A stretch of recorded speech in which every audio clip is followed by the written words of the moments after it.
আসসালামু আলাইকুম। আপনারা যে যেখান থেকে আমার ভিডিওটা দেখছেন, আপনাদের সকলের প্রতি রইল আমার পক্ষ থেকে দোয়া আর ভালোবাসা।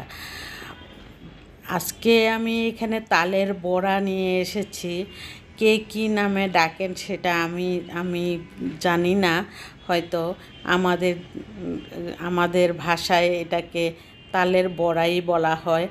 আর তালের রস পিউরি দিয়ে চালের গুঁড়া দিয়ে এই বড়াটা বানানো হয়। আর আমি আপনাদেরকে পুরা ভিডিওটাই দেখাবো। শুধু তাল যে কিভাবে নিলাম সেই ভিডিওটা হয়তো ডিলিট হয়ে গেছে আমার মোবাইল থেকে, আমি আর সেটা দেখাতে পারলাম না। তবে সবাই জানে তালের পিউরিটা কিভাবে নিতে হয়। শুরুতেই আমি এখানে 1 কাপ সুজি নিয়ে সুজির সাথে আমি দুধ দিয়ে ভিজিয়ে রেখে দিলাম। আর এখানে বেকিং পাউডার দিয়ে আমি 1 চা চামচ বেকিং পাউডার দিয়ে আমি ভিজিয়ে রাখবো। তারপর আমি তালটা নিয়েছি, তালের পিউরিটা নিয়েছি। এইটা ভিজতে ভিজতে একটু সময় লাগবে, প্রায় 30 মিনিট সময় রেখে দিয়েছি আমি এটাকে ভিজিয়ে। তাহলে ভিতরের তালের বড়ার ভিতরের অংশটা একদমই খুব সুন্দর হয়ে একদম দানা দানা হয়ে থাকবে, খুব ভালো লাগবে খেতে। আর তারপর 30 মিনিট হয়ে যাওয়ার পর আমি এখানে তালের পিউরিটাও নিয়ে নিলাম। দিয়ে দিলাম এখানে 1 কাপ চালের গুঁড়া, দিয়ে দিলাম 1 কাপ ময়দা, দিয়ে দিলাম 1 কাপ তালের পিউরি, দিয়ে দিলাম 1 কাপ চিনি। আর দেওয়ার পর আর এখানে আমি হাত দিয়ে এখন কষলিয়ে সুন্দর করে একটা ব্যাটার তৈরি করে নিব। এই ব্যাটারটা এত সফট হতে হবে যে হাত দিয়ে দিলে গোল গোল হয়ে থাকবে তেলের মধ্যে।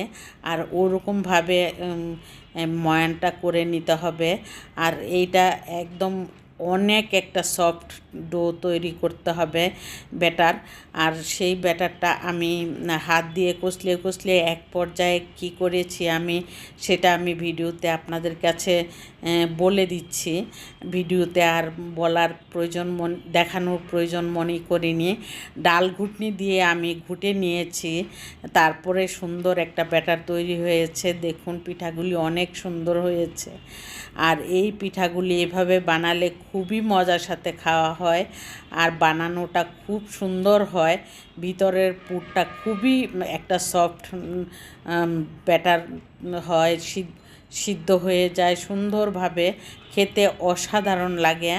আর এখানে আমি তারপর তালের বড়া বানানোর পর আমি রান্না বসিয়ে দিয়েছি। আমি অর্ধেক রান্না রাতের বেলা করে নিয়ে থাকি, আর পরদিন আবার দুপুরের জন্য একটা আইটেম বা 2টা আইটেম করে থাকি। এখানে আমি মাংস বসিয়ে দিয়েছি, গরুর মাংস রান্না করব আজকে। আর এই মাংসটা আমি আলু দিয়ে রান্না করব।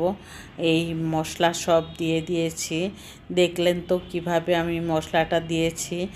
আর পেঁয়াজ ভাজা হয়ে যাওয়ার পরে কিন্তু আমি হলুদের গুঁড়া দিয়ে তারপর আমি মশলাটা রেডি করে মরিচের গুঁড়া, ধনিয়ার গুঁড়া, ভাজা জিরের গুঁড়া, এলাচি, দারচিনি সব কিছু কিন্তু দিয়ে আমি এখানে একটা ব্যাটার তৈরি করে নিয়েছি। আর তারপর কষানোর পর মশলাটা, তারপর গরুর মাংস দিয়ে দিয়েছি। এখন গরুর মাংস থেকে যেই পানিটা উঠবে, আর পানি আমি একটু পরে আবার আমি পানি দিয়ে দিয়েছি।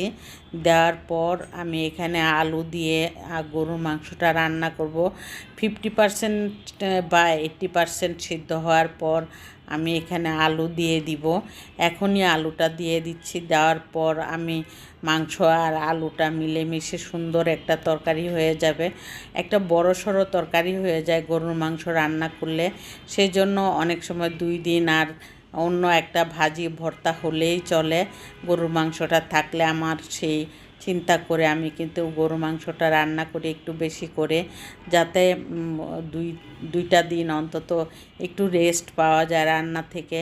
রান্নার পর্বটা কিন্তু অনেকটা বিরক্তিকর, ডেইলি রান্না করতেই হয় গৃহিণীদের, এটাই তো নিয়ম। তবুও মনে হয় যেন একটু সময় থাকলে আগে আগে আগে করে নিলে অনেকটা রেস্ট পাওয়া যায়।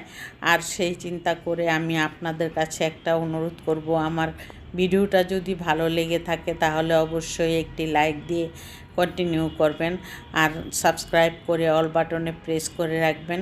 দেখুন গরুর মাংসটা আমি এভাবে নামিয়ে একটা বাটিতে সার্ভিং করে নিয়েছি, কারণ আমার হাজব্যান্ড খেতে বসবে। ভাবলাম যে আমি এই মাংসটা একটু ভিডিও করে নিই। দেখুন কালারটা কত সুন্দর হয়েছে, যেমন দেখতে লাগছে খেতেও কিন্তু অসাধারণ মজা হয়েছে। আর সেই জন্য আমি গরুর মাংস রান্না করলে এভাবেই রান্নাটা করে থাকি, আর করলে খুবই মজার সাথে খাওয়া হয়। আজকে অন্য কিছু রান্না করেছি, চিকেন রেজালা রান্না করেছি, পোলাও রান্না করেছি, সব কিছু কিন্তু ভিডিও করতে পারিনি। আর সেই চিন্তা করে ভাবলাম যে খাওয়ার টেবিলে দিয়েছি, এখন একটু ভিডিওটা করে নেই, আর সেটাই করেছি। আর আপনাদের কাছ থেকে বিদায় নিচ্ছি।